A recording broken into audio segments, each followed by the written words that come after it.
Bienvenue pour cette exploration d'un texte vraiment intense, Voyage spirituel et louanges divines. Une rassida, oui, un poème de Serine Touba. Exactement.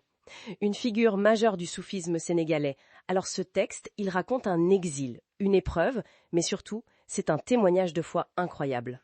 Absolument. Notre but aujourd'hui, c'est d'essayer de saisir l'essence de cette résilience spirituelle, de voir comment il regarde l'adversité.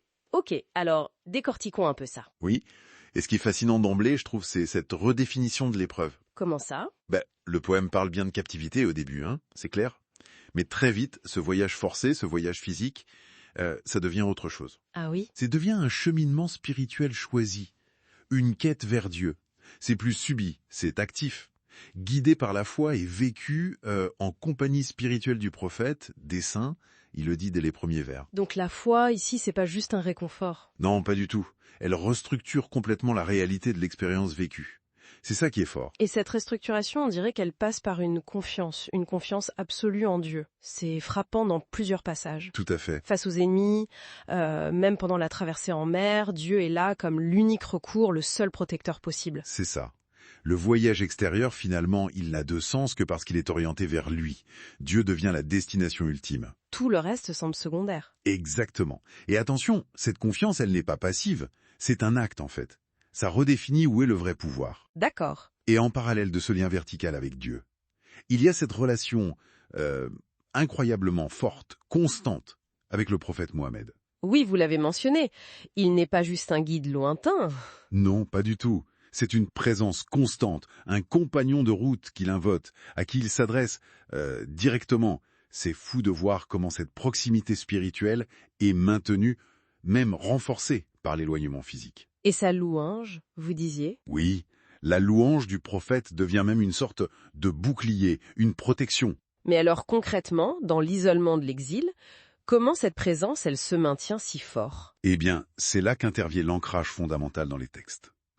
Le Coran, le livre de Dieu, la Sunna, la tradition du prophète. Ah oui, il les mentionne explicitement. Voilà.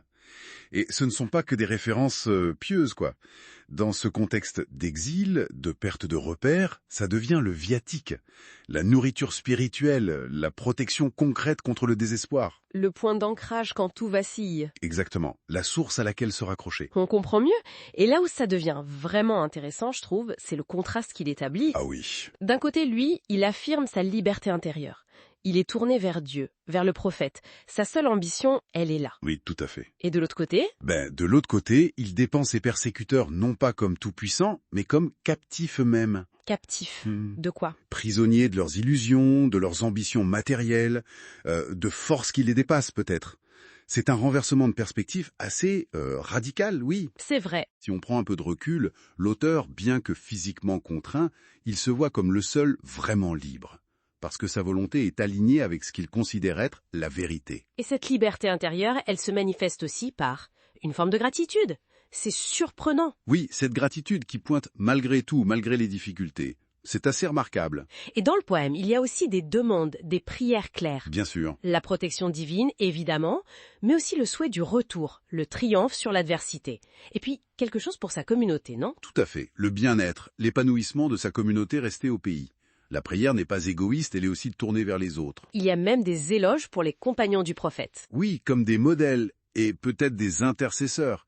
Ça montre que même isolé, le lien avec la communauté, avec l'histoire sacrée, reste totalement vivant. Alors, qu'est-ce que tout cela signifie au fond? Qu'est-ce qu'on retient? Ben, Pour moi, ce texte, c'est une démonstration puissante comment la foi, la dévotion profonde permettent pas juste de supporter une épreuve, oui, mais de la transformer, de la métamorphoser complètement. La contrainte extérieure devient un chemin, un peu paradoxal, vers une libération intérieure. absolument.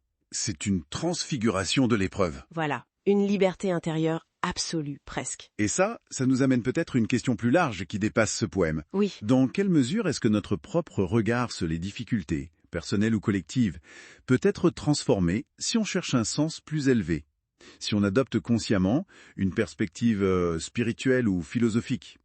Intéressant. Quelle ressource intérieure, peut-être insoupçonnée, est-ce que cette approche pourrait nous aider à mobiliser face aux contraintes bien réelles du monde? C'est une bonne piste de réflexion.